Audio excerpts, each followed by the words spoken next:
creepy horror stories. The train station was unusually quiet that night. I had missed my usual 10:30 train, and the 11:45 was my last chance to get home. The platform was empty, save for a flickering street lamp that cast long, wavering shadows. My breath puffed in front of me, and the chill in the air felt sharper than usual, biting into my skin even through my jacket. When the train pulled in, it looked just as it always did, gleaming silver, doors hissing open, inviting. But as I stepped inside, I realized something was off. The seats were all empty. Not just empty, immaculate, like they'd never been touched. It was odd, considering this train always had a few late-night travelers. Still, I shrugged it off and found a seat near the middle, sliding my backpack onto the seat next to me. The doors closed with a pneumatic hiss, and the train jolted forward. I leaned back, closing my eyes and letting the rhythmic clatter of the wheels soothe me. That's when I heard it. A faint whisper. At first, I thought it was my imagination. I opened my eyes and looked around. Nothing, just empty seats and dim overhead lights. I laughed softly at myself and settled back again. Then the whisper came again, louder this time. Words I couldn't quite catch. My pulse quickened as I scanned the train. That's when I saw them. At the far end of the carriage, a figure sat hunched in a seat, cloaked in shadow. I couldn't make out their face, but they were definitely there. They hadn't been there when I boarded. I was sure of it. "Hey," I called out, my voice shaky.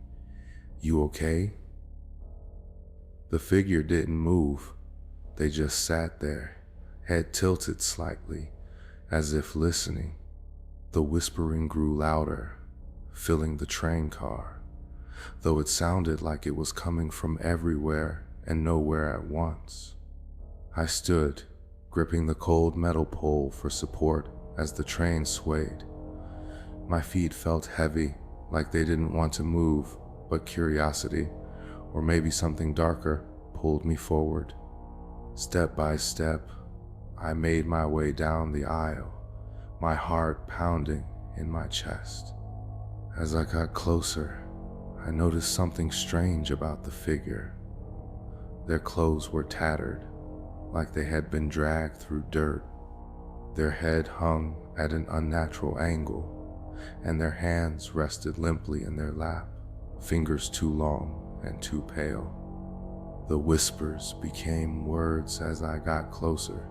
My name, my secrets, things I hadn't told anyone. "You lied about her, didn't you?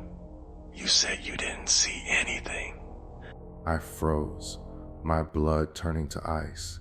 How could they know about that night, the night of the accident, the one I'd spent every waking moment trying to forget? The figure's head jerked upward, and I finally saw their face, or what was left of it.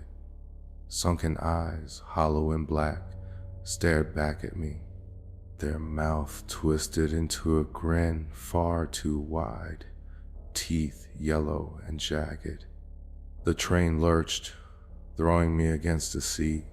When I scrambled to my feet, the figure was standing now, impossibly tall, towering over me. The whispers turned to screams, echoing all around. "Stop it," I yelled, my voice breaking. "Leave me alone."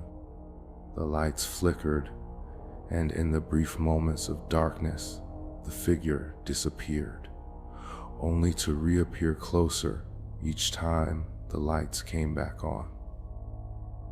I stumbled back, trying to reach the emergency door. My hands fumbled with the handle, but it wouldn't budge. The train kept speeding faster, the windows blurring with darkness outside.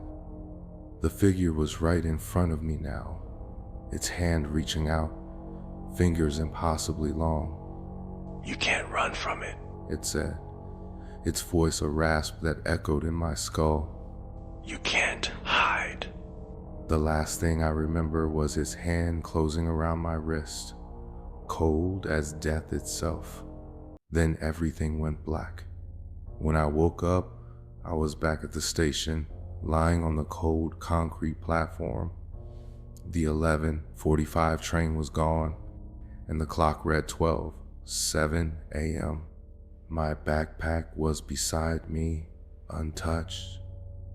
No one believed me when I told them about the train or the figure, but every night since, I've heard the whispers in the silence, growing louder, and every time I close my eyes, I see that grin waiting for me. Because one day, I know I'll have to take the 11:45 again, and this time I might not make it back.